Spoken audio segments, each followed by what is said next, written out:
Obrigado, Pai, pela oportunidade de estarmos juntos aqui, mais uma vez reunidos em Teu nome.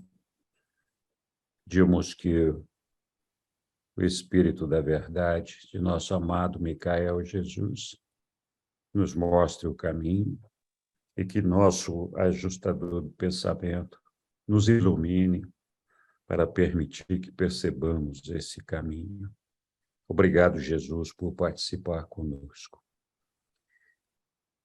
Amém. Muito obrigado, pessoal. Boa noite a todos. Vamos continuar, então, os nossos estudos. Nós estávamos, a semana passada, falando da reunião de Jesus com os apóstolos no lago, né? E nós já lemos uma parte do item 8, que é o que nós estamos estudando, daquele documento 140, e nós vamos, então, hoje, continuar com aquele documento lá.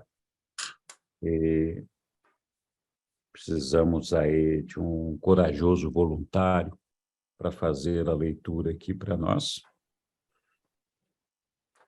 Façam fila. Sem se acotovelar, por favor. Vamos lá. Eu posso ler.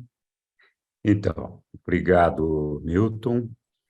Nós lemos a semana passada, estávamos lendo 148.8, 140.8, e já chegamos no 140.8, item 9, que Jesus estava, então, falando aos seus apóstolos sobre aspectos de condução da nossa vida. Então, estamos aqui nesse item 2, atitude política. Ok. A atitude política. Jesus advertiu aos seus apóstolos para que fossem discretos nas suas observações a respeito das relações então estremecidas existentes entre o povo judeu e o governo romano, e proibiu-os de envolverem-se de qualquer modo nessas dificuldades. Ele sempre manteve o cuidado de evitar as ciladas políticas dos seus inimigos, sempre com a observação: dai a César as coisas que são de César e a Deus as coisas que são de Deus.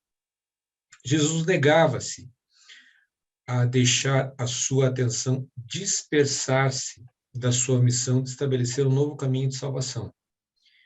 Ele não permitiria a si próprio envolver-se em qualquer outra coisa. Na sua vida pessoal, sempre observou devidamente todas as leis e as regras civis.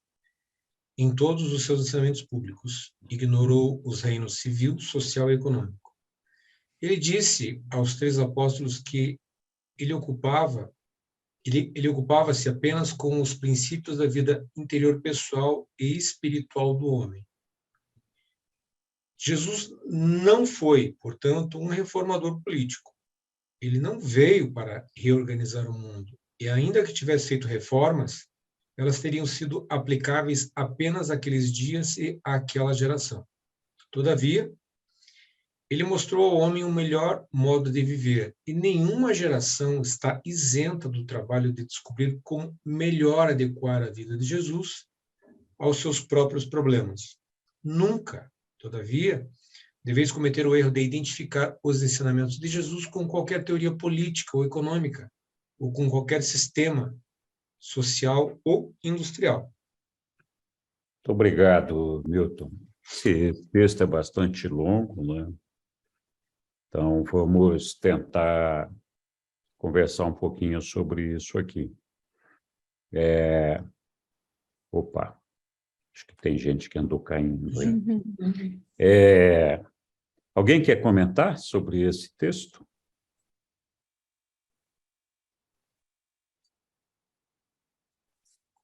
Então, a semana passada, nós já havíamos falado um pouquinho disso daí, né? E é bem importante isso e muito oportuno para todos nós. A missão de Jesus aqui na Terra era de despertar no homem o desejo de encontrar a Deus, né? Dar a conhecer Deus aos homens e fazer com que esses homens buscassem a Deus nos seus corações. Então, esse era o desejo de Jesus aqui entre nós. E não poderia ser de uma outra forma, ele não poderia estar aqui ditando regras políticas, sociais, econômicas, que, como o próprio revelador aí fala, seriam aplicáveis, talvez, exclusivamente àquela época. E, claro, isso é fácil de entender, porque nós somos seres evolucionários, e nessa condição de evolucionários, a nossa sociedade, a nossa cultura, o nosso entendimento de comunidade, ele muda constantemente. Nossos hábitos, nossa moral, nossos costumes, eles vão mudando, né? E nem sempre para melhor, quando visto num curto prazo.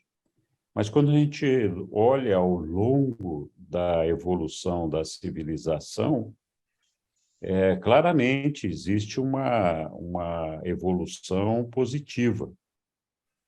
Então, não caberia a Jesus estar ditando regras, primeiro por essa condição, de que o homem é um ser evolucionário. E segundo, né, pelo fato de que, sendo evolucionário, essas regras elas vão mudando. Então, não era propósito de Jesus fazer isso, porque se ele interferisse nesse tipo de processo, ele estaria interferindo no nosso livre-arbítrio, na nossa maneira de fazer as nossas escolhas. Então, se Jesus vem aqui e fala, não, você tem que se vestir de branco, ou você tem que pintar o cabelo de loiro, ou você tem que... Enfim, qualquer coisa que Jesus dissesse que deveria ser observada pelos homens, se transformaria num mandamento perene e que tolheria a nossa opção de escolher alguma coisa naquela direção.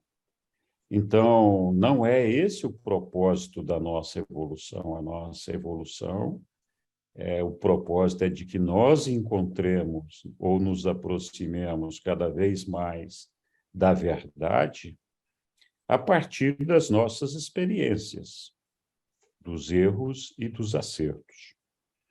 Então, não deveria para nós ser uma surpresa que Jesus não tivesse ditado normas ou não tivesse interferido na vida política, social e econômica dos povos à sua época.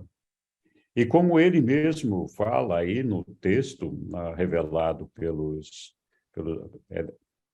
publicado pelos nossos reveladores, enquanto homem, ele observou sempre e cumpriu sempre as leis aplicáveis à civilização naquela época. Então, aquilo que o governo, que as leis, que a sociedade demandava dos homens naquela época, ele buscava cumprir fielmente e cabalmente, sem questionar se aquilo estava certo ou errado. Contudo, no que dizia respeito à espiritualidade de cada um de nós, ele sim trouxe uma revolução para mostrar o potencial que nós temos de conhecer ao nosso Pai, o amor do nosso Pai, nos aproximarmos dele e buscarmos o reino do céu. Então, ele soube, como homem, se adaptar perfeitamente àquele meio ambiente em que ele estava inserido. sem perder de vista o objetivo final da carreira dele. Então, isso é um exemplo de que nós, enquanto homens, enquanto seres materiais presentes aqui neste mundo, nós temos que levar a nossa vida aqui, cumprir essas leis, gostando ou não delas, podemos até lutar para mudá-las, temos que cumprir as nossas obrigações, dando a César o que é de César e buscando viver a nossa vida aqui da melhor maneira possível, sendo cumpridores da lei. De outro lado, nós não podemos perder de vista que o nosso futuro é a eternidade e que é lá que nós, para lá que nós estamos construindo, levando os nossos tesouros, né? E essa relação nossa com a eternidade é que Jesus veio trazer para nós e que fica muito explícita nesse texto, tá? Então, assim, acho que esse é o ponto importante. Para nós, do movimento orantiano, já conversamos outras vezes sobre isso, nós também evitamos de, como proclamadores da revelação, como estudantes da revelação, nós evitamos, nos grupos de estudo de Urântia, nos envolvermos em política, porque certamente, ou qualquer outro assunto, porque certamente temas sociais, políticos, econômicos, trazem discórdia, trazem divergências que são comuns da natureza humana. É normal que seja assim. Mas essas divergências podem nos afastar um dos outros e dificultar a nossa aproximação por meio da espiritualidade que Jesus nos brinda e nos promove, né? Então, por daí a razão da gente, nos nossos grupos de estudo, evitarmos discussões de ordem política, social, econômica, etc. Então, não importa qual seja a preferência de cada um de nós, independente dessas preferências ou das nossas opiniões a respeito desses assuntos, eu tenho certeza que a maioria de nós tem um pensamento convergente no que respeita a nossa espiritualidade e a busca pelo Pai. E esse pensamento convergente é o que nos une aqui.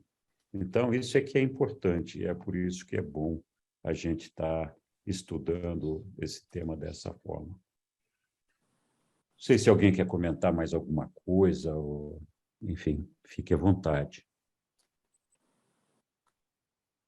Henrique, eu queria só assim comentar, porque eu sempre aprendi que Jesus ele veio modificar o mundo, né? Ele mudou, realmente ele mudou o mundo, mas eu estou vendo agora um outro olhar. Ele veio modificar a nós mesmos. Ele como assim a mensagem dele é como se fosse a gente tem que se melhorar, né? Isso aí é uma coisa básica. Mas ele veio mostrar assim um Deus diferente, né? Mesmo para aquela época, eles tinham Deus como uma divindade diferente, e ele veio mostrar que Deus é um pai, né? Então, assim, para mim esse trecho aqui foi tão surpresa, porque assim o modo como o revelador mostra Jesus, né? Que ele mesmo que ele tivesse essa frase aqui para mim foi a chave, que ele tivesse vindo reformar alguma coisa politicamente falando, ele teria mudado aquela geração e não a nossa, né? Porque as coisas evoluem. Então, assim, para mim esse trecho foi assim uma surpresa muito boa, e eu estou assim encantada com o novo olhar aqui que o revelador está dando sobre Jesus, né? Porque eu sempre li muitas coisas sobre Jesus, sou apaixonada por Jesus, mas assim, agora a gente está vendo a fundo os passos dele aqui no nosso planeta. Eu estou encantada com isso. Obrigada. É verdade, Ilse, é isso mesmo.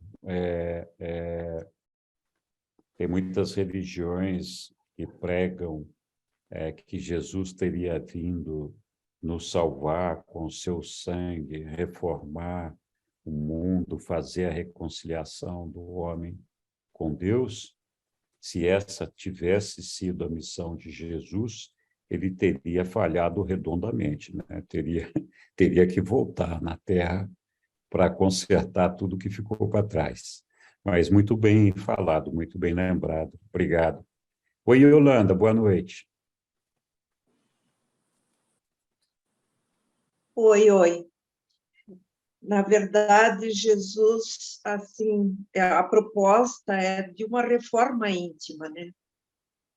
Não é reformar o externo, mas se a gente faz a reforma interna, já reflete na relação no externo. E me fez lembrar de uma situação que ocorreu antes das eleições, do grupo de WhatsApp, durante um dos grupos, que quando eu comecei a ler aquilo, porque virou pura opinião de candidatos, isso e aquilo, do próprio grupo de Urântia que estuda os temas do livro. Aí eu pensei, que maturidade espiritual, como somos crianças espiritualmente. Porque num lugar que não poderia estar aquele tipo de conversa e de opiniões, se usou um canal que foi pervertido de alguma forma por uma questão externa, política de eleição. Então, eu vejo assim que, se não tiver a mudança interior nossa, nós vamos refletir nas relações. E Jesus fala aqui que a gente fosse discreto, né? Jesus advertiu aos seus apóstolos para que fossem discretos nas suas observações a respeito das relações. Então, estremecidas, né, entre os povos judeu e romano. Esse ensinamento ele veio próprio para nós. Caiu certinho isso. Ele sempre manteve o cuidado de evitar as ciladas políticas. Ele não permitiria a si próprio envolver-se em qualquer outra coisa. Então, aqui eles dão uma dica, né? Jesus não foi um reformador político. Ele mostrou ao homem o melhor modo de viver. E nenhuma geração está isenta do trabalho de descobrir como melhor adequar a vida. Aqui eu vou até tirar de Jesus os seus próprios problemas. Melhor forma de adequar a vida, tanto na relação interna com a gente mesmo, né, com os nossos pensamentos, quanto a relação externa, nas relações sociais, políticas, econômicas, como a gente se coloca. Então, foi bem oportuno esse ensinamento de hoje. Foi mesmo. Muito Foi obrigado, Yolanda. Foi mesmo muito oportuno. O que Jesus pregava para todos nós? Que a gente lutasse por fazer a vontade do nosso Pai. Então, esse é o nosso caminho, esse é o nosso objetivo. buscar fazer a vontade do Pai. Não existe duas vontades. Não existe a vontade do grupo A, do grupo B. A vontade do Pai é uma só. Não tem duas. E a vontade do Pai é o ordenamento dele de sede vós perfeitos como eu sou. E ele prega toda uma fórmula, quase que uma receita de bolo, de como que a gente deve se desenvolver na fé, na caridade, na misericórdia, na irmandade, no amor, para alcançar essa perfeição. Então, é assim, o dia que a gente alcançar a perfeição de Deus, estivermos fazendo a vontade dele, as nossas opiniões econômicas, políticas e sociais serão as mesmas. Não existe a possibilidade de que esse entendimento seja divergente se todos nós estivermos cumprindo a vontade do nosso Pai. Então, quando a gente se arvora em algum momento a emitir uma opinião, que todos nós temos a nossa e devemos tê-la, a emitir uma opinião como se ela fosse a verdade suprema da vida, nós estamos nos arvorando em identificar qual é a vontade do nosso Pai e dizer que todo mundo tem que seguir aquela vontade. Então, nós temos que tomar muito cuidado com isso, porque nós somos seres falíveis. E nem tudo aquilo que a gente acha que está certo, de fato, está. Isso não impede, e não deve ser um impeditivo, nem um fator tolhidor da liberdade, de exercermos o nosso livre-arbítrio, de buscarmos a verdade.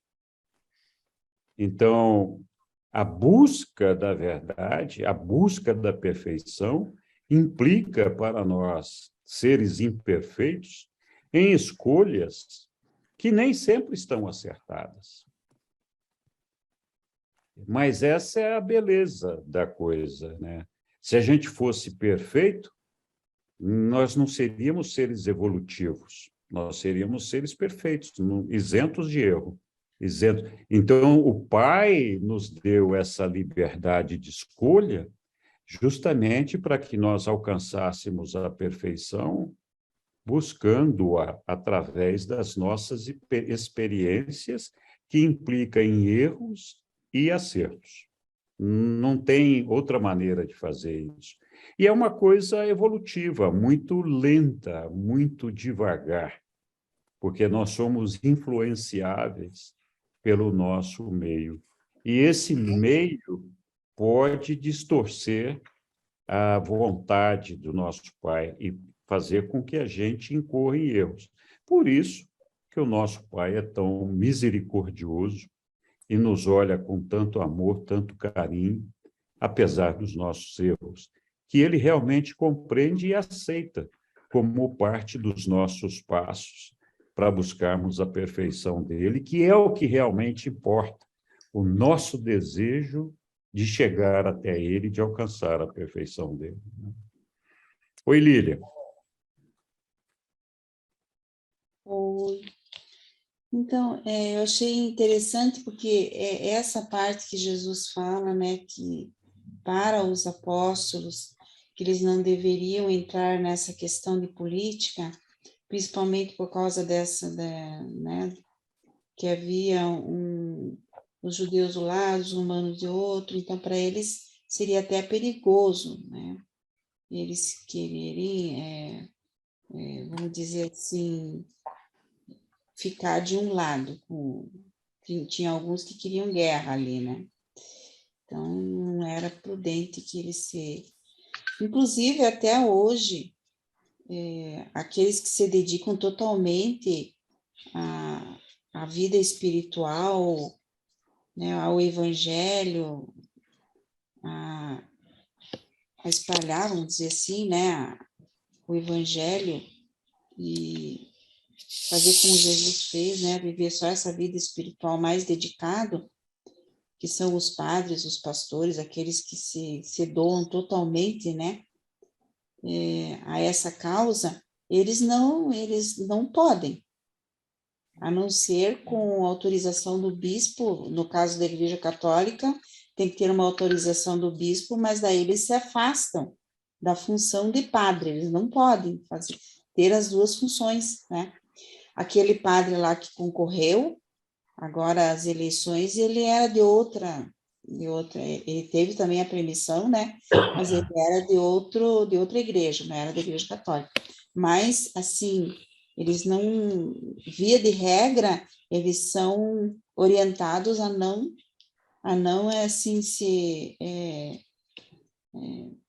não ir para Envolverem. né? Não falar muito de política mesmo na igreja, né? Só que agora alguns falam e tal. E com relação a essa divergência, eu acho, sabe, Henrique, que enquanto nós estivermos, enquanto nós formos imperfeitos, nós vamos ter essa divergência, de alguma maneira. Seja ela uma divergência mais, assim, vamos dizer, agora nós estamos num momento, assim, em que as divergências são bem, meio assim, as pessoas ficam muito, né, ai, nossa, né, e tal, e tal. Então, a gente teria que aprender, eu acredito, como nós estamos no mundo e vivemos, nós temos que, de certa maneira, acreditamos em algo, aprender a conversar, sabe? Aprender a conversar, e dentro de nós aqui, nós urantianos, eu acho que cada um aqui tem uma decide de alguma maneira aquele candidato que quer, por alguma razão, por algum valor que ele tenha, ou algum valor que ele não tenha. Mas eu acho mais importante de tudo nos grupos, mesmo que você diga, olha, aquele candidato é bom, ou aquele outro é bom, é você respeitar, sabe, a opinião do outro, né? Ou mesmo até os candidatos, porque eu vejo assim, tantas pessoas colocando coisas horríveis sobre os candidatos dos grupos, né? Nos grupos assim, eu tenho um grupo que ele é de política, não é mais Urante Política, não, a gente tirou Urante, porque, né? Ainda bem. Nós tiramos a palavra Urante e política, só colocamos agora política e governo. E eu como gosto desse assunto também, então teve um momento ali que começaram a colocar coisas assim, fotos, ou então chacota. Eu digo, olha, vamos respeitar, né? Eu acho que todos devem ser respeitados, porque colocar ou falar tanta chacota de um candidato quanto de outro. Então, vamos viver na prática o evangelho, amar todos, né? Mesmo que, porque eu me lembrei dos anjos que divergiram, né? Os anjos das igrejas e os anjos do progresso. Então, eles têm uma opinião, olha, eu acho que não é na hora, não está na hora, o outro, né? Então, sempre vem alguém mais velho e vai dizer assim, olha, é assim, gente, assim, assado. Então, procura algum mediador que tenha uma outra assim. Mas é interessante, é uma questão que pode acontecer nos grupos, né? E lógico, alguns se afastam do grupo porque não aguentam mesmo estar dentro de um local onde a briga é difícil mesmo, né? Mas, ao mesmo tempo, eu sempre coloco nos grupos, sabe? Essa questão do respeito. O respeito é tudo com todos, né? Com todas as pessoas, porque hoje em dia é muita notícia, sempre houve isso, a história de notícia falsa, desde as guerras, sempre houve, né? Mas a gente tem que ter mesmo como a gente vive no mundo, né? A gente tem que ter que, assim, sabe, bastante nessa questão aí, bastante paciência com aquele que pensa diferente, né? E às vezes dizer para ele, olha, vamos maneirar um pouco aí. E eu pedi seriamente no meu grupo, gente, vamos pensar no próximo. Obrigado, Lília. Olha, no nosso caso, nosso propósito é nos aproximar do Pai. E a nossa missão é levar a revelação a todos os homens. É dessa forma que eu vejo. Então, para mim, a única maneira de fazer isso é focando no Pai, focando em Jesus, focando na nossa espiritualidade, focando na regra de ouro, de amarmos uns aos outros, né, como Jesus nos amou. Qualquer ingrediente que eu venha a inserir nesse propósito que não esteja alinhado exclusivamente com as revelações, com certeza vai me impedir de alcançar o coração de uma parte da humanidade. Não importa se essa parte é grande ou pequena. Então, enquanto homem, todos nós, inclusive eu, temos que cumprir as leis, cumprir as regras, seguir os ditames da sociedade, ter as nossas opiniões, conversar, discutir com respeito. Nós não temos que fugir de mostrar aquilo que a gente pensa, mas lá no grupo de política, no grupo de, sei lá, amigos, o time do futebol, seja lá o que for, no grupo de estudo de Urântia, nós temos que focar no estudo do livro de Urântia, do nosso Pai, na revelação. Nenhum revelador nos disse, olha, vota no Joaquim ou no Manuel, vota no Antônio ou no Pedro. Não tem prescrição na revelação de em quem nós devemos votar. E qual é o governo certo e qual é o governo errado. É bem verdade que os reveladores se opõem ao comunismo, mas isso é tudo. Não nos cabe a nós fazer juízo dessas coisas enquanto disseminadores das revelações do livro de Urântia. Então, assim, é lícito, é um direito de todos nós termos a nossa própria opinião e lutarmos por ela, com respeito, com dignidade. Mas nos grupos de estudo de Urântia, nós devemos esquecer que temos essas opiniões políticas, sociais e econômicas. Elas não cabem, vou repetir, elas não cabem no estudo dos ensinamentos de Jesus. Não tem nada a ver. Então, a gente eventualmente pode até falar disso. Podemos discutir entre os amigos, mas se a gente começar a discutir política, economia e outras coisas, esse grupo aqui, que já tem 8 anos, não vai durar mais um mês, ele vai acabar rapidinho, né?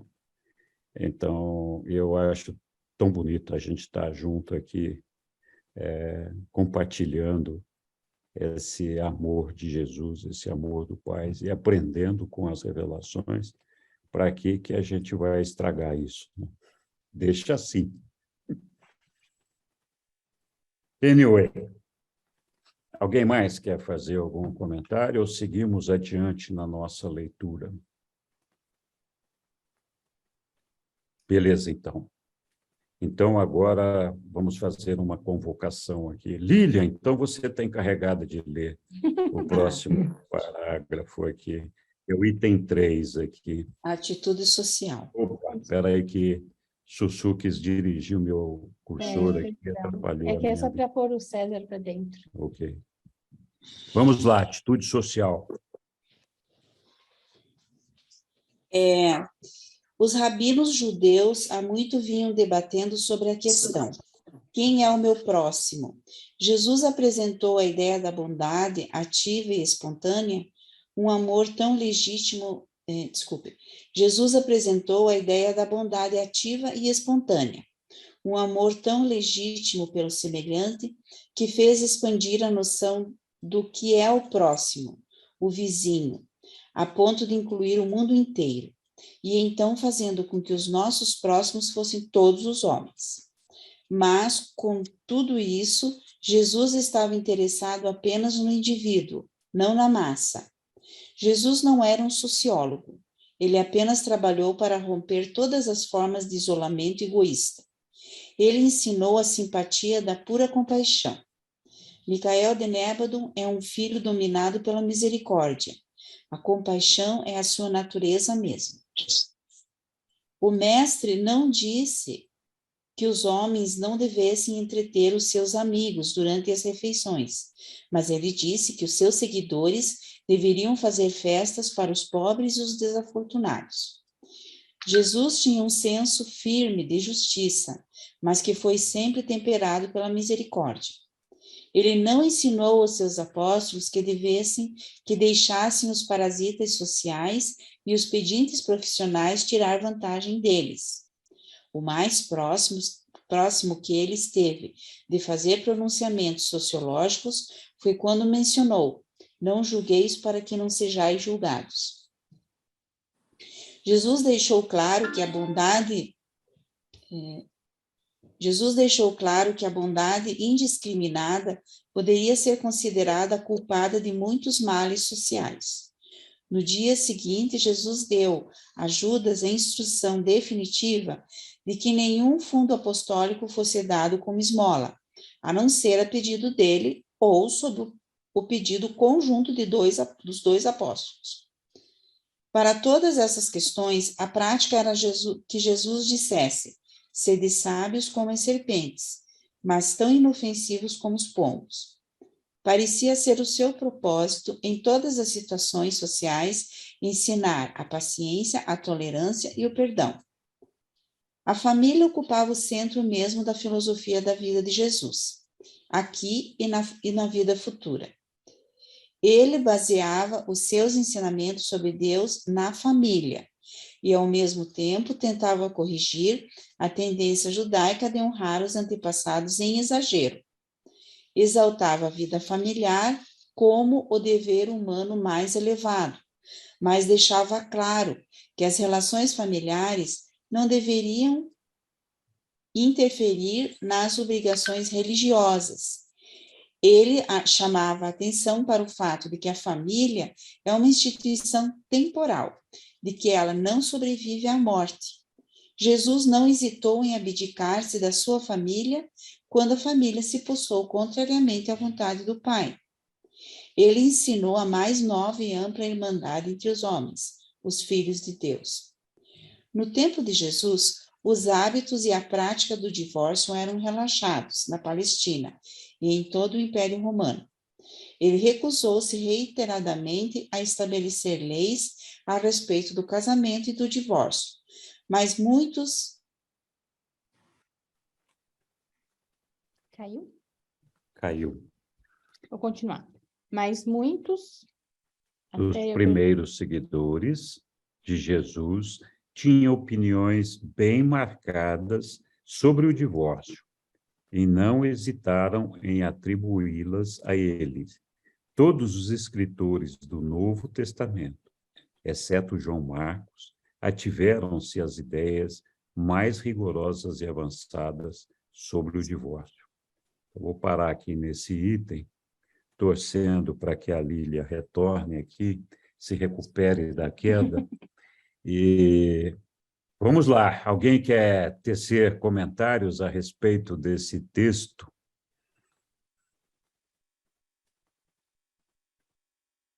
É interessante que a semana passada teve um texto para trás que também falou do divórcio, né? Uhum. E agora eles falam novamente. Acho que esse é um assunto que incomodava bastante. E aí, assim, ele fala que Jesus recusou-se reiteradamente a estabelecer as leis a respeito de casamento e divórcio, mas que foram os primeiros seguidores de Jesus os que tinham opiniões bem marcadas sobre o divórcio e atribuíram essas opiniões a Jesus. Então, bastante interessante isso, né? Colocaram palavras na boca de Jesus a respeito desse assunto tão polêmico. Mas, por outro lado, Jesus tinha uma paixão bastante elevada pela família. Sim. Ele achava que, com razão, né, claro, que a família era o núcleo da sociedade e o centro da evolução humana.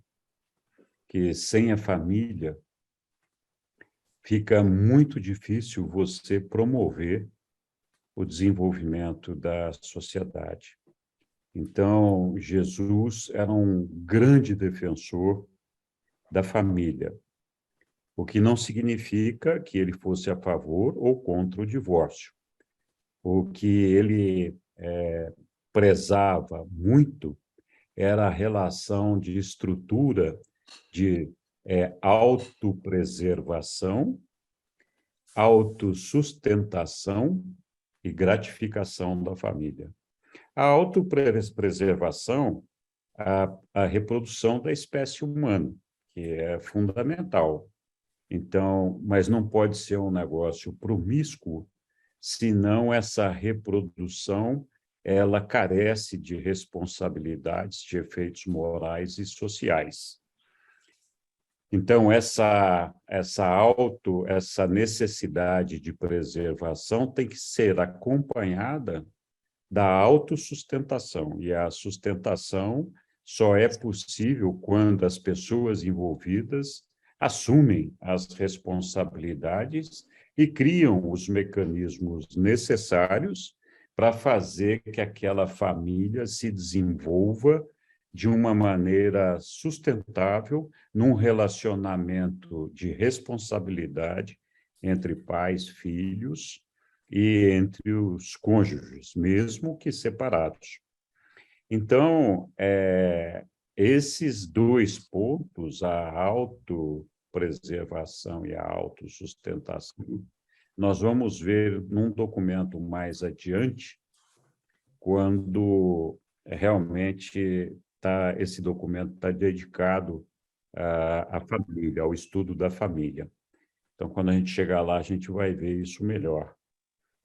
Então, a construção da família se dá como se deu com Jesus. Jesus se dedicou à sua família, assumindo responsabilidade por ela, de corpo e alma, sem abandonar sempre o relacionamento espiritual dele com o pai dele, que é o nosso pai. E então se dedicou de corpo e alma para que essa família estivesse estruturada, que todos estivessem amparados, que todos pudessem sentir o amor dele, que todos estivessem educados e tivessem condições minimamente capazes de fazer com que todos os membros dessa família pudessem prosperar, crescer, sem passar necessidades. Mas ele não teve dúvida, a partir do momento em que ele sentiu que essa obrigação estava cumprida, de deixar essa família quando essa família se opôs àquilo que ele pregava como vontade do pai dele. Então, de certa forma, Jesus se divorciou da família dele, o que não é um sinal de que ele aprove ou não o divórcio, é apenas uma reflexão para a gente fazer a respeito do pensamento, do desejo, da vontade de Jesus com relação à necessidade de que a gente preserve a família com esse propósito de reprodução e de autossustentação de todos os membros da família, né? Então, acho que esse é o ponto central da ideia de Jesus sobre a família, e nós vamos ver isso mais à frente, né? Eu não sei se alguém concorda, discorda, quer fazer algum comentário adicional. Sim, Angélica. Não, e a Isabela. Perdão. Angélica. Eu estava imaginando a Angélica. Eu estou aqui. Ela lindinha está aqui. Eu fui pegar um chazinho. Oh, que coisa linda. Não, olha só, Henrique, você estava falando que Jesus, de certa forma, ele se afastou da família, porque a família não compreendeu a proposta dele, ele precisava fazer o que ele tinha que fazer, né? Mas me veio uma sensação de que ele saindo da família, ele não saiu da família, na realidade, porque a família é o universo local. Então, ele vai estar na família o tempo inteiro. Não tem esse negócio de afastar da família, né? Nós não somos dissociados, né? Nós estamos conectados o tempo inteiro. Nós estamos integrados na natureza, nós estamos integrados na família humanidade, no sistema, no universo local, enfim, todo o processo, né?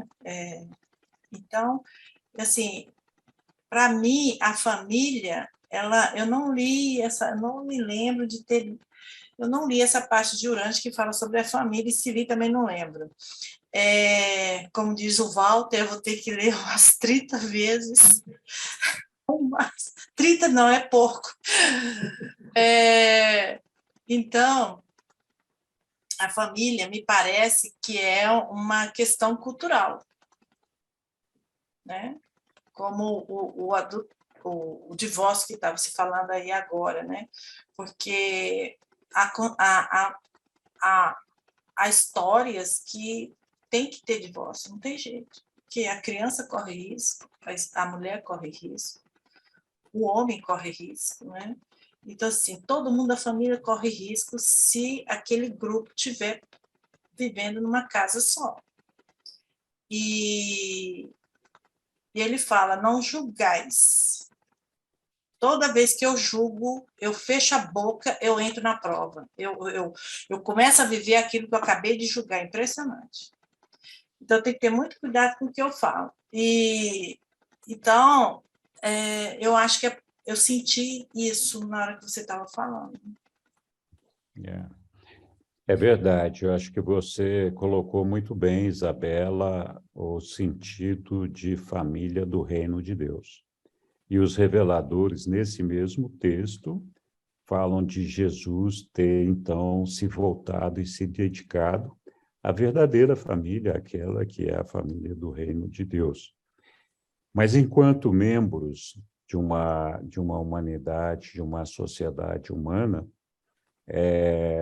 Jesus dava muita importância à família. Os próprios reveladores falam aí no texto também da importância que ele dava à família. Tem um texto que nós vamos ver que fala do reino de Deus e que inserido nesse texto do reino de Deus tem lá uma parte que trata principalmente dessa questão da família. Então, depois eu vou encontrar o texto e posso publicar para vocês em algum lugar. Eu já fiz uma palestra sobre isso, acho que lá na UAB. Se vocês procurarem lá na videoteca da UAB, uma palestra sobre o reino de Deus, lá vocês vão ver que eu falo bastante desse tema lá. E lá tem também as referências. Mas, enfim, de fato, a família que realmente interessa para Jesus e para Deus é a família do universo dos universos. Essa é a família do reino de Deus. Mas enquanto seres humanos, nos desenvolvendo aqui neste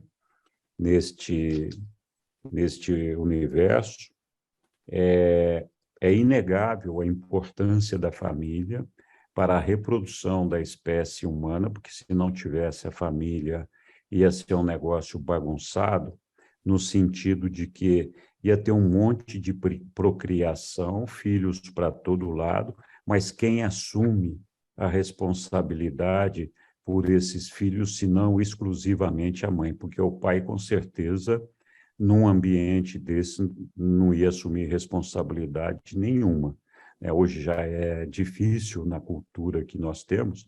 Imagina se a mulher pudesse procriar abertamente a partir do relacionamento com todos os homens da tribo. Quem é que assumiria a responsabilidade por manter a autossustentação da família? Então, nesse sentido, Jesus diz, olha, a família é importante para essa reprodução, para preservar a espécie e também para a autossustentação. Tem um terceiro elemento na composição da família, que é a autogratificação. A autogratificação, ela é incidental, é uma coisa necessária, mas não é a mais importante do relacionamento da família. A autogratificação, então falamos, olha, a reprodução, a autossustentação e a autogratificação. A autogratificação inclui, por exemplo, a parte sexual, que também é importante na família, mas não só essa forma de gratificação, existem outras, mas estou citando aqui porque é a mais fácil para cada um de nós entendermos. Sem essa autogratificação, também fica difícil de você incentivar a reprodução, né? Mas a autogratificação não é necessária para a manutenção da família, para a autossustentação. Ela é um ponto de partida, muitas vezes, necessário para que a família aconteça. O documento em questão, acho que, se não me falha a memória, é o documento 170, que fala do reino de Deus e da família. Mas eu vou procurar nos meus alfarrápios depois para ver os itens certinhos que vocês deveriam estudar sobre isso. De qualquer forma, em algum momento nós vamos chegar nesse documento também. Henrique, Oi. ele fala assim, ele exaltava a vida familiar como o dever humano mais elevado. Isso. Deixava claro que as relações familiares não deveriam interferir nas obrigações religiosas. Ele chamava atenção para o fato de que a família é uma instituição temporal, de que ela não sobrevive à morte. Então, assim, é uma questão daqui, desse momento que nós estamos aqui.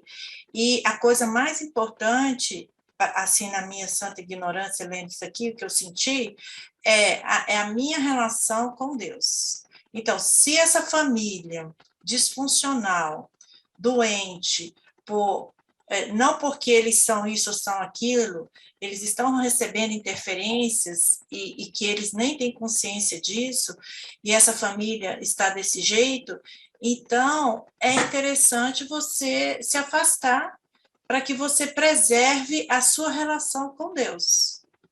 É isso que eu entendi. Eu acho que tem que haver uma luta do ponto de vista, na condição de humano, para fazer com que a família seja bem-sucedida, desse ponto de vista estrutural. Acho que essa é parte da nossa missão, inclusive na relação com Deus, porque o nosso propósito, que é alcançar a perfeição, que é chegar à luz e vida, eu estou dizendo a luz e vida como seres humanos, não como o Henrique, o indivíduo, ou a Isabela, mas para chegar em luz e vida, é preciso que a humanidade se desenvolva corretamente, tenha uma estrutura, tenha uma autossustentação, tenha um senso de responsabilidade e um senso familiar na célula da família, que através dela se expande para toda a humanidade. Então, se você é bem-sucedido em ajudar que a sua família se transforme em alguma coisa estruturada, autossustentável, o mais provável é que você também tenha habilidade para expandir essa esse crescimento para o seu meio ambiente, para a humanidade, para a comunidade onde você vive e encaixar a todas as pessoas dessa comunidade como membros da sua família, né?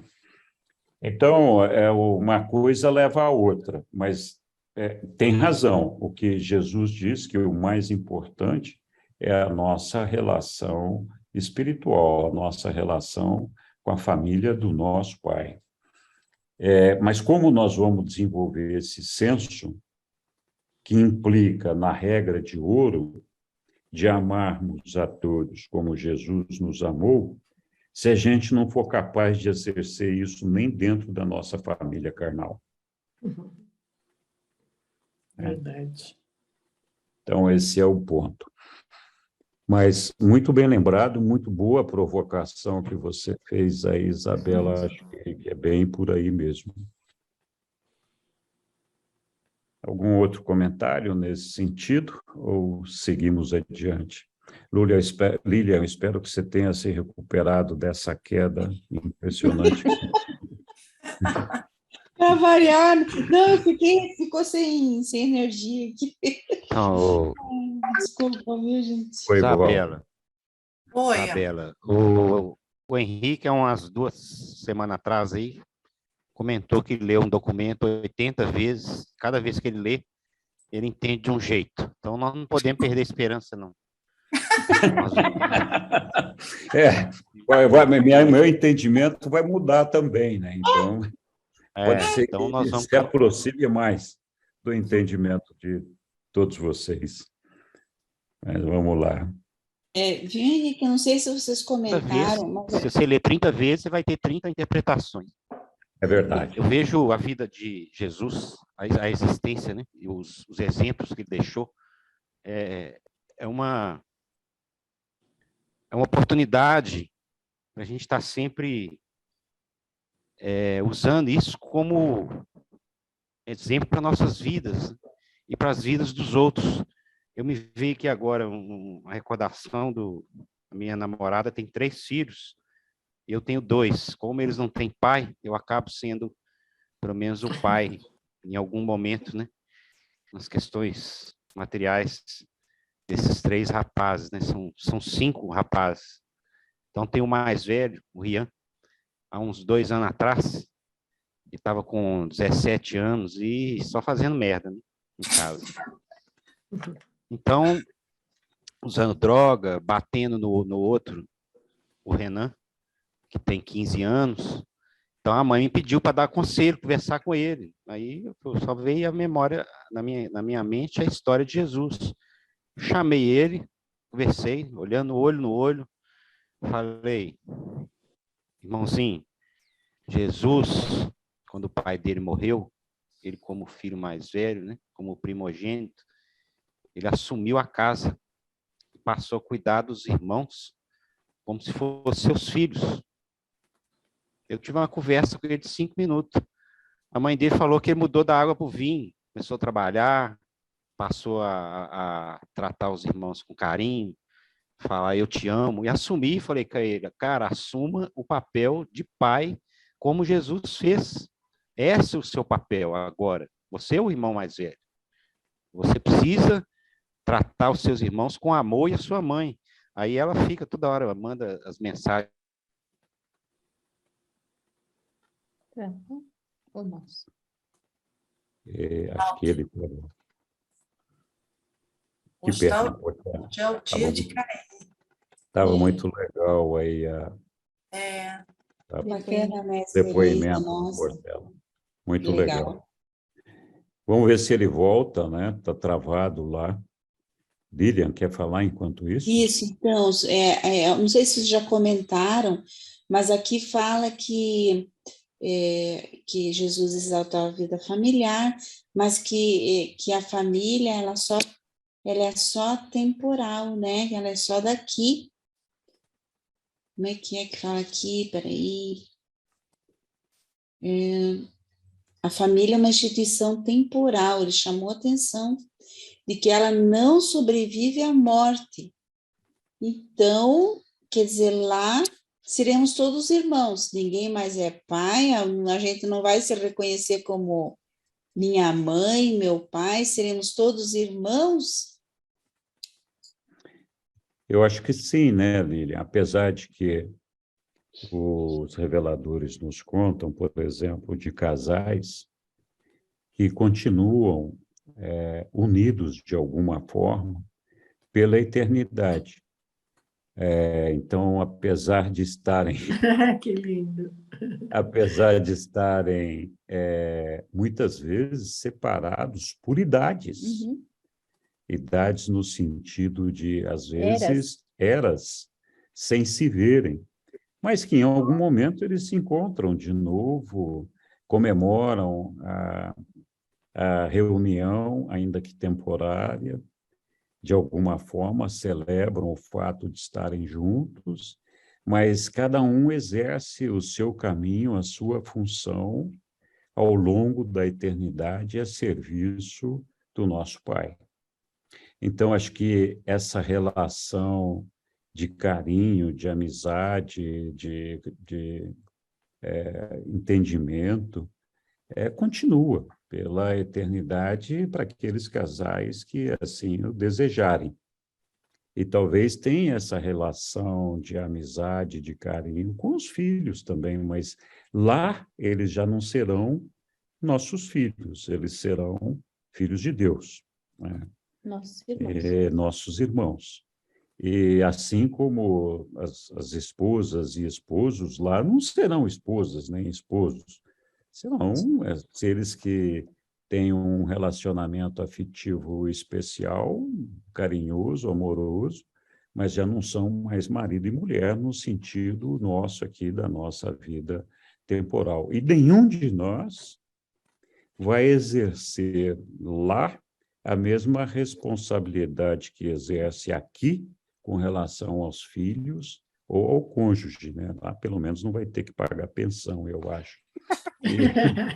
Então, Henrique, mas no caso, por exemplo, nós temos que ter essa experiência de pais, né? Mães e pais. E o livro fala também que aquelas crianças que forem antes, né, para as morôncias, nós também vamos encontrá-las, os nossos filhos que porventura estiverem ido antes, né, antes dos 16 anos ali, a gente vai ter que continuar a criá-los, a cuidar deles, não é mesmo?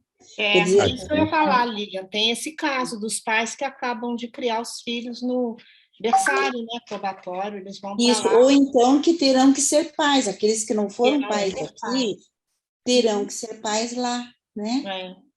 Mas eu estou falando dos laços familiares, né? Quer dizer, um casal que perde um bebê novinho, né? Ou até 1 ano de idade, 2, depois o que sobreviver primeiro termina de criar o bebê, né? Então continua o laço, pelo menos nesse caso, né? Mas pode ser que daí outro casal ou outra pessoa adote aquela criança na morôncia, né? Não é sempre... Mas só se os pais não forem, amor. Só se os pais não sobreviverem, né? Isso, Não, se os pais não sobreviverem, ele não sobrevive. Não, depende. Ele não sobrevive, ele né? Pode ser adotado. Depende. Ele não sobrevive quando é bebezinho, quando é muito bebê, não nasce, né? Mas não, eu acho que até o ajustador, recebeu o ajustador. Se ele recebeu o ajustador, né? Agora, antes de receber o ajustador, acho que depende dos pais. Depende da sobrevivência de um dos pais para a continuidade. Mas não significa que esse pai que sobreviveu é que vai criar. Não? Não. Eu tinha entendido que pode ser criado por outro. Mas eles vão visitar, né? Eles vão visitar. Assim, mas, enfim, o fato é que... Sim, outro estado. Mas, olha, que curioso. Quando Jesus fala de uma situação temporal, da família como uma situação temporal, enquanto nós estivermos na morôncia, ainda é uma situação temporal. Não, enquanto nós não estivermos no super universo, né? É Não, temporal. não, até depois, Salvington. depois de fusionados É. já não é mais temporal. É. Porque aí nós somos espíritos filhos de Deus. Isso, do primeiro estágio. Então, feita a fusão, não tem mais a questão temporal. Eu já achei, eu já entendia que o temporal ele vai até Avona, porque Avona também há tempo em Avona, né? É contado o tempo lá. E aqui, lógico, mas de uma maneira diferente, só no paraíso que não tem tempo nem espaço, pelo que eu entendi. Mas o tempo eu entendi que no superuniverso, apesar de sermos espíritos, a gente está sujeito ao tempo, na minha visão, mas... Sim, é verdade, você está certa, é isso mesmo. Só que antes de nos transformarmos em espíritos, nós não somos imortais e não seremos eternos. Então, a gente deixa de ter uma relação temporal para nós, a nossa decisão de fusão com a ajustadora é definitiva e nós passamos a ser imortais definitivamente a partir da fusão com o ajustador. Até lá, nós podemos deixar de pertencer ao reino de Deus e deixarmos de existir como indivíduos. Uhum. Estamos decidindo ainda, né? Estamos decidindo ainda.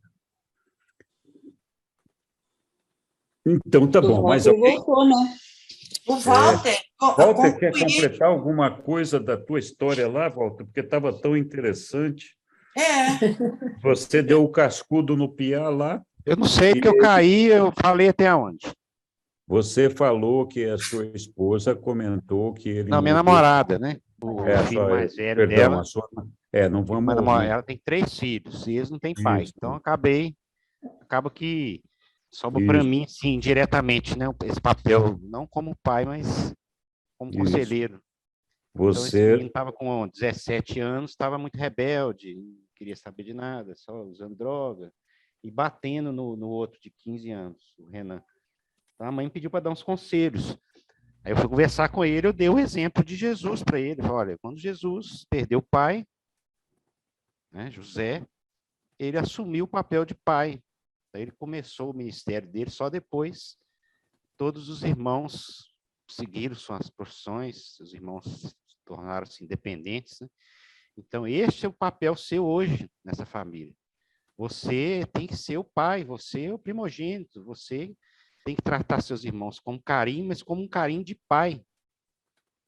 E funcionou, porque o menino, em questão de dias, mudou o comportamento, passou a tratar os irmãos com carinho, beijando, abraçando, falando, eu te amo. A mãe ficou surpresa, falou, o que você falou com meu filho?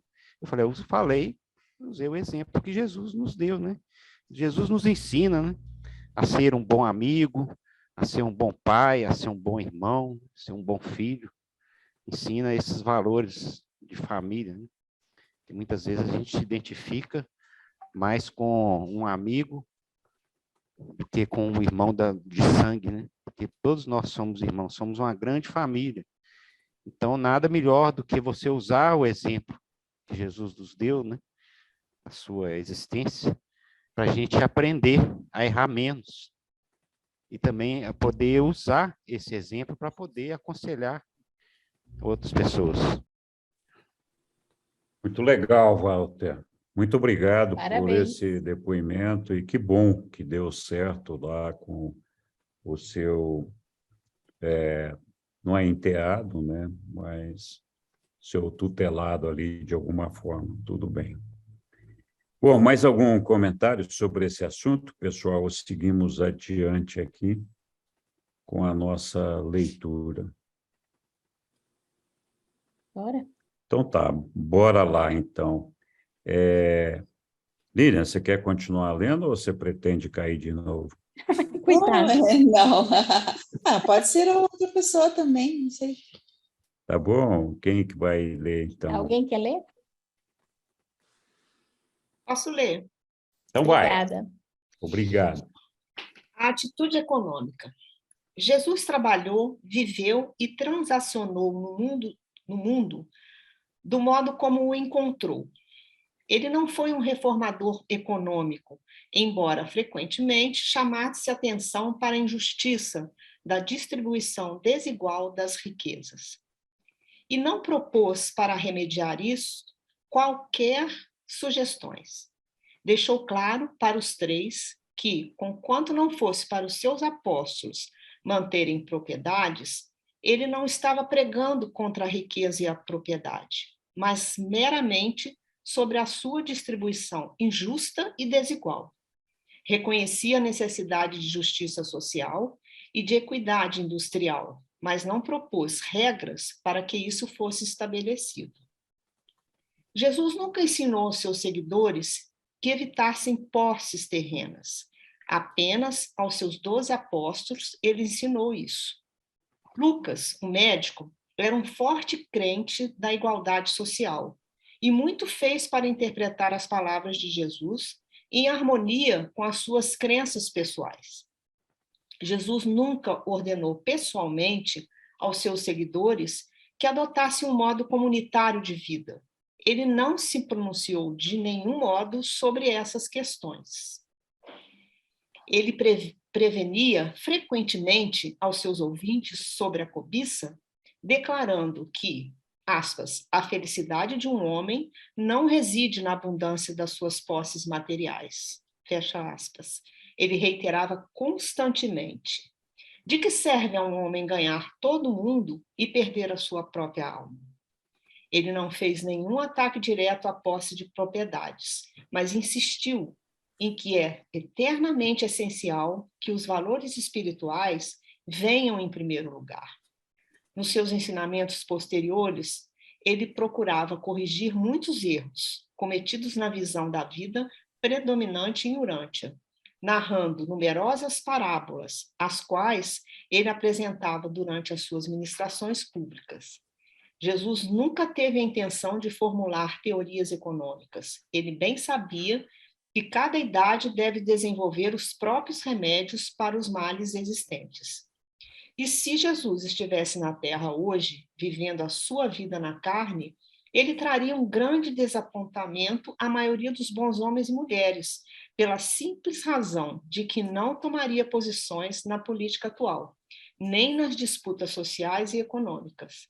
Ele permaneceria bastante reservado ao ensinar-vos como perfeccionar a vossa vida espiritual interior, de modo a vos tornar muito mais competentes para enfrentar a solução dos vossos problemas puramente humanos. Jesus gostaria de tornar todos os homens semelhantes a Deus, e então acompanhá-los à distância com compaixão, até que esses filhos de Deus resolvessem os seus próprios problemas políticos, sociais e econômicos. Não foi a riqueza que ele denunciou, mas ao que essa riqueza faz a maioria dos devotos dela. Nesta quinta-feira à tarde, Jesus primeiro disse aos seus discípulos que mais abençoado é dar do que receber. Muito bem. Que legal. Muito legal. Então, candidatos aí a falar sobre o texto. Ou está autoexplicativo?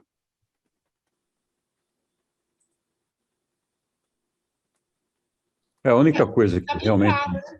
Acho que está bem claro. Ficou bem claro, né? Coisa que me chama muito a atenção aqui é que, mais uma vez, eles falam da disposição de Jesus não se envolver na política, na economia, tudo mais. E interessante, né? Jesus falar das diferenças econômicas e sociais existentes já naquela época e, claro, ainda hoje. Mas, bom, algum outro observação ou comentário? Eu vejo nesse texto assim o seguinte, quer dizer, não é que ele naturalmente que ele não poderia, ele não seria jamais um político, né? Um ser que tomasse atitudes assim políticas, né? Mas não quer dizer que nós, né, que somos seres políticos, né? Segundo a definição aí, né, de pensadores aí, que nós não seguimos, não possamos seguir uma vida política, até porque isso faz parte da organização social, né? Nossa, né? Mas ele procurava separar bem essa questão porque eu acho que era muito fácil naquela época confundir, né, uma posição de liderança, né, com de repente a possibilidade de assumir um cargo, alguma coisa assim que denotasse assim conformações ideológicas ou políticas, o que fosse arrastar, né, essas pessoas para alguma linha ali mais mundana né, de administração, alguma coisa do gênero. Mas eu acho que nós, como humanos, aí temos o dever, né, e o direito de nos pronunciarmos politicamente, né, sem naturalmente exagerar nas demonstrações né, de radicalismos, assim, mas acho que é importante a gente ter esse lado político, porque eu acho que isso é o que faz crescer a sociedade, enfim, e se a gente melhorar como seres humanos, assim, mas manter também, naturalmente, que o nosso lado espiritual, né? Acho que essas coisas andam juntas aí. Com certeza. É isso. Muito bom. Muito bom. Muito obrigado, Flávio. Acho que é bem isso mesmo. Muito bem. Quem continua a leitura aqui? Só queria fazer um comentário. Faça. Então, me chamou a atenção aqui quando ele falou, né, que frequentemente chamasse atenção para a injustiça da distribuição desigual das riquezas. Se a gente for ver para mim, né, uma coisa assim que, independente do que ser, o que seria essa riqueza que Jesus fala aqui, né? Que riqueza seria essa? Porque uma das riquezas que Deus nos deu, lógico, é a própria vida, né, que todos nós temos, mas é onde morar, sabe? Eu acho, assim, que seria tão fácil entre aspas, né, não entendo muito do assunto, mas se todos tivessem onde morar, um pedaço de terra, né, que você fica pensando, por que será que a terra é tão cara? Por que será que para você ter um pedaço de terra é tão caro? Porque bastava a pessoa nasceu lá, ou casou, ou vai constituir a família, dá um pedaço cada um deveria ter direito a um pedaço de terra, né? Para mim, nunca entrou na minha cabeça, assim, por que essas coisas são tão caras, sabe? Então, quando eu penso em essa distribuição, eu logo penso nesse pedaço de terra que é o mínimo que você tem para poder viver, né? É o mínimo que você tem para poder trabalhar, para poder plantar, para poder se alimentar, né? Mas não sei o que vocês pensam que seria essa riqueza, distribuição de riqueza. Eu gostaria de seguir a Lília aí. Ele coloca assim, que Jesus nunca ordenou pessoalmente aos seus seguidores que adotasse um modo comunitário de vida. Então, para mim, me dá uma sensação que o importante é o indivíduo. E pela lógica que Urantia traz, Deus, ele se relaciona com esses trilhões de criaturas que ele criou de uma forma individual. E parece que ele não dava muito a importância para o comunitário, e sim para o individual. E essa questão da riqueza, me parece que a gente não tem condições, equilíbrio ainda individual para lidar com esses recursos. Então, assim, muito recurso a gente pode se perder, né? E, igual a Bíblia fala, tudo é lícito, tudo você pode fazer, tudo, mas nem tudo lhe convém, porque se eu pegar tudo, eu vou me perder. Então, assim, uma vez eu perguntei, Jesus, por que andar essa pessoa está andando de bicicleta na chuva, sem chinelo, não sei o quê? Ele disse que cada um tinha a sua parte, porque senão ele se perderia. E que essa era a quantidade do recurso que ele dava conta. E aí ele fala que cada época vai ter a sua organização social, a sua organização econômica, né? E isso passa pelo individual. É aquilo que a Yolanda estava falando. Então, se eu tenho uma boa relação comigo, se eu me entendo enquanto bonita e feia, enquanto triste e alegre, que eu sou, para que eu seja o todo, eu tenho essas partes e eu não nego essas partes e que faz parte da mesma energia. Então, eu sou tudo isso. Então, se eu tenho dentro de mim um mundo em equilíbrio, porque o equilíbrio ele é constantemente conquistado, principalmente nesse mundo de tempo, e nós vivemos na polaridade, bonito e feio, então isso vibra fora do meu corpo. As células, elas vibram, porque os componentes das células em movimento geram energia, e essa energia vibra fora da célula, e que vai jogando para as outras células. E o meu campo eletroquímico magnético é do tamanho, se eu abrir meu braço, é o tamanho do meu campo eletroquímico magnético.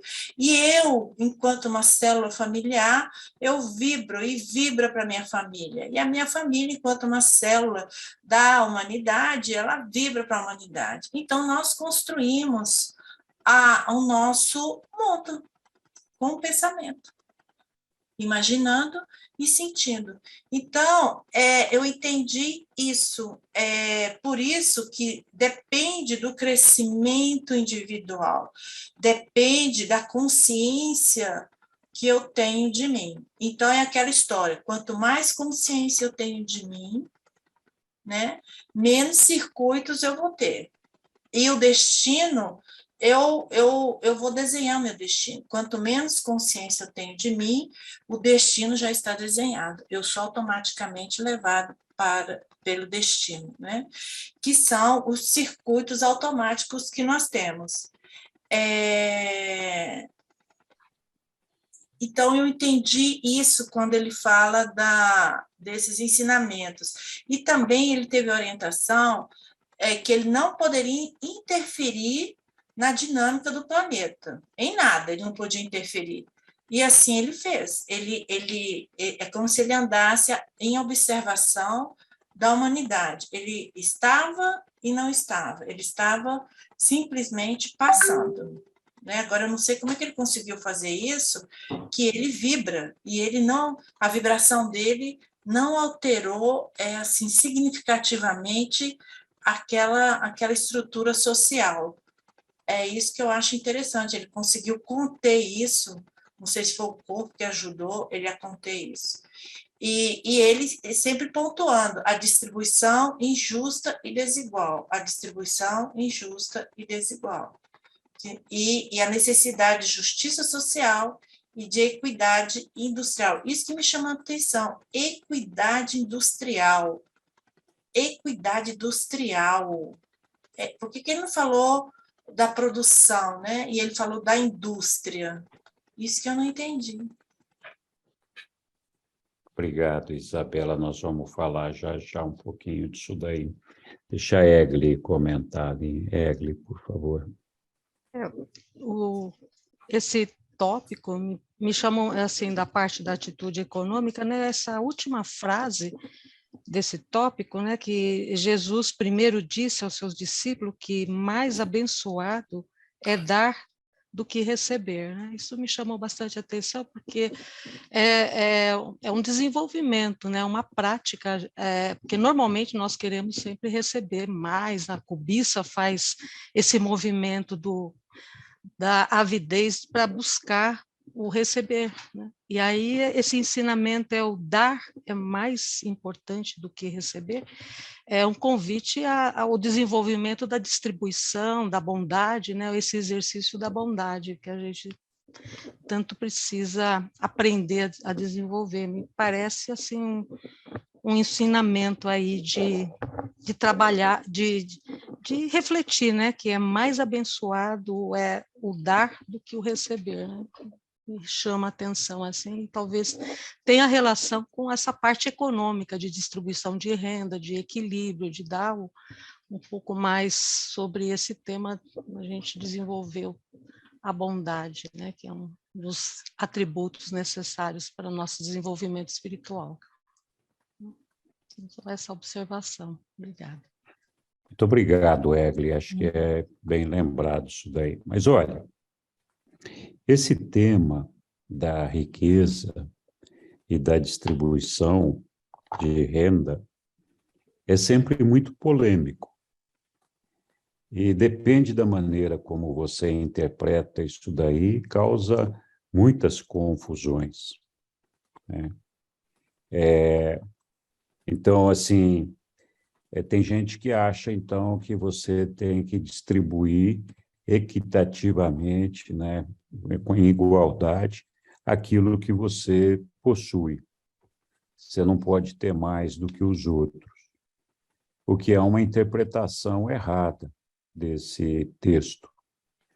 Porque vamos admitir que qualquer um de nós aqui tivesse uma fortuna de alguns milhões e a gente dissesse, olha, Jesus diz que eu tenho que distribuir isso socialmente, equitativamente, e diminuir essa diferença que existe, então eu pego aquele dinheiro que eu tenho e distribuo, né, para a humanidade inteira, né? Não vai sobrar nada para ninguém, alguns centavos para algum.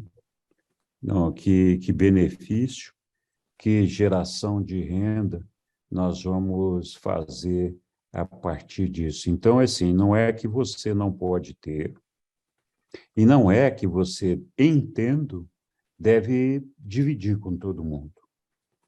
Não é essa, pelo menos, a interpretação que eu faço. O que eu acho que Jesus está dizendo é que, primeiro, não é necessário você ter acúmulo desnecessário de riqueza. Se você já tem o suficiente para viver, não precisa você ficar com aquela avareza, com aquela ansiedade de ter cada vez mais e mais e mais.